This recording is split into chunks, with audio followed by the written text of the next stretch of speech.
આણંદ શહેરમાં રમઝાન માસ દરમિયાન ગુજરાતી ચોકમાં સાંજના સુમારે થતી ટ્રાફિકની સમસ્યાના નિવારણ માટે મુસ્લિમ અગ્રણીઓ દ્વારા કલેક્ટર કચેરી ખાતે આવેદન આપી ટ્રાફિક સમસ્યાનું નિવારણ લાવવા માંગ કરી હતી। આણંદ શહેરમાં રમઝાન માસ દરમિયાન દરરોજ સાંજના 5 થી 7 દરમિયાન ભારે ગીર્દી થતા ટ્રાફિક જામની સમસ્યા સર્જાય છે, જેથી ટ્રાફિક જામની સમસ્યાના નિવારણ માટે રમઝાન માસ દરમિયાન સાંજે 5 થી 7 દરમિયાન ગુજરાતી ચોકમાં વાહન વ્યવહાર બંધ કરવા અને યોગ્ય ટ્રાફિક પોલીસનો બંદોબસ્ત ગોઠવી માંગ કરવામાં આવી છે। આજે કલેક્ટર સાહેબને અમે આવેદનપત્ર આપ્યું। એનો મુખ્ય બાબત એ છે કે આગામી દિવસોમાં રમઝાન માસ આવે છે, પવિત્ર રમઝાન માસ। તો જે આણંદ વિસ્તારમાં ગુજરાતી ચોક આવ્યું છે ત્યાં ટ્રાફિકની ખૂબ સમસ્યાઓ થાય છે।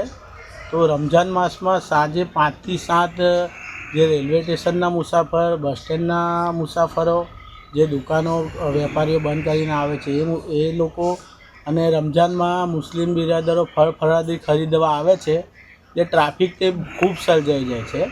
તો કલેક્ટર સાહેબને મારે એ નમ્ર વિનંતી કરી કે સાંજે 5 થી 7 એ દરમિયાનમાં વાહનોની અવરજવર ત્યાંથી બંધ કરી દે ને પોલીસ બંદોબસ્ત મૂકે।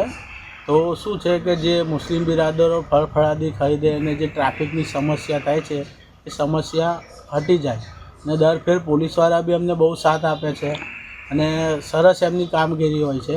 પણ આ ફેર કલેક્ટર સાહેબને મેં આવેદનપત્ર આપીને વિનંતી કરી છે કે રમઝાન માસ પૂરતા આ રસ્તામાં જે રસ્તો જાય એમાં 2 કલાક વાહનોની અવરજવર બંધ કરી દે તો ટ્રાફિકની સમસ્યા હટી જાય।